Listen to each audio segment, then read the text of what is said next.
On this day, we honor Mr. Gurdjieff in self-remembering. The fundamental practice of this teaching of evolution he brought, that is known as the Fourth Way.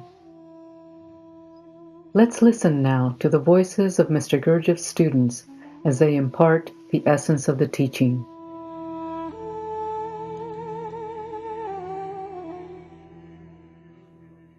The Fourth Way is the first way, one of the foundations of esoteric Christianity, along with the Trinity, prayer, rituals, and exercises of attention. This is esoteric Christianity that we practice. It is the original way of harmonious development and the original religion. The Fourth Way is the religion of wholeness.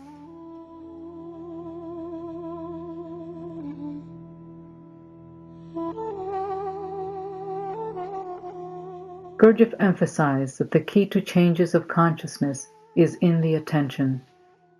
Only through correctly understood and adequately developed powers of attention can self-observation become deep enough to reveal the knowledge called, for this very reason, the secret doctrine.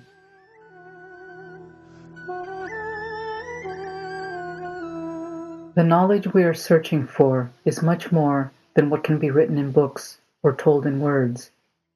It is an immersion in experience.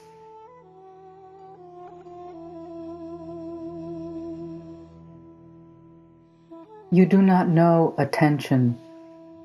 You only see some surface aspects, whereas in fact, it is your substance, your reality, your consciousness. But we only have a vague idea of that. Can you let this attention open and widen? It has the power to reach all your cells.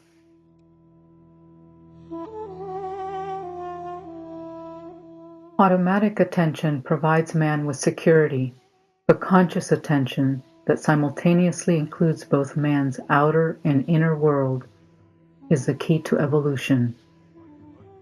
Its dual function is outward survival and inner creation.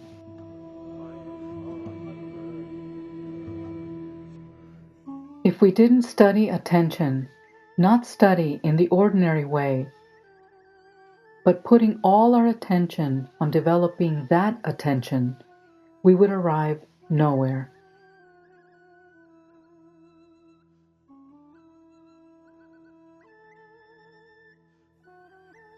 Rightly directed attention is creative or catalytic. That is, it promotes the production of the specific materials necessary to fully connect the centers, and it has a crucial action in allowing impressions received through the senses, also a source of fine materials, to be absorbed on an adequate scale.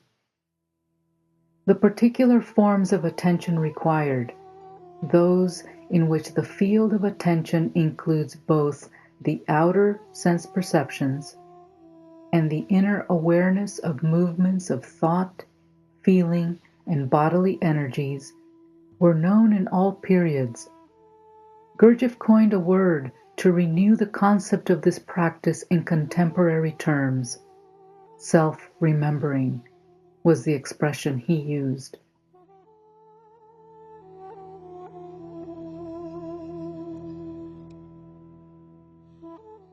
All impressions received are food for the psyche, but only a minute proportion of those reaching us penetrate deeply enough to serve this purpose. Here, the power to direct attention is crucial. By conscious attention, the impressions are assimilated.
Only he is not nothing who has understood his nothingness and has worked on himself to change it.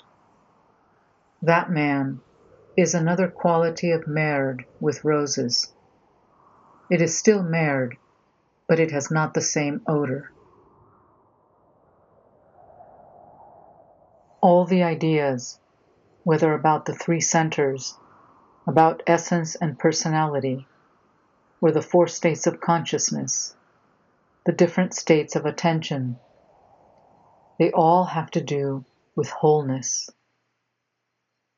How can we find the place of ideas in the whole when we always forget the whole? We live in an interval, a great collective interval. All the forms are cracking. Everything is loose, blurred, uncertain. There are periods in the life of humanity, says Gurdjieff, which generally coincide with the beginning of the fall of cultures and civilizations, when men irretrievably lose their reason. Such periods of mass madness, often coinciding with geophysical cataclysms, climatic changes, and similar phenomena of a planetary character, release a very great quantity of the matter of knowledge.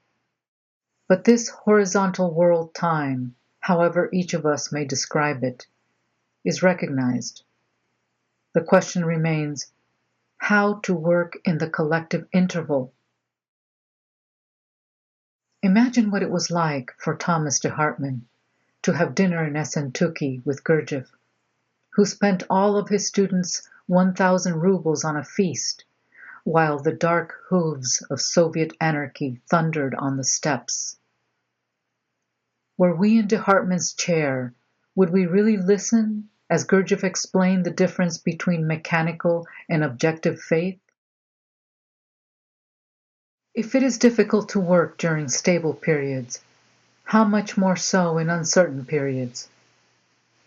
But given the release of the matter of knowledge, now is the most potent time to work. But we must work with real faith, not blind faith, as Gurdjieff told de Hartmann in Essentuki, but faith that is the knowledge of feeling.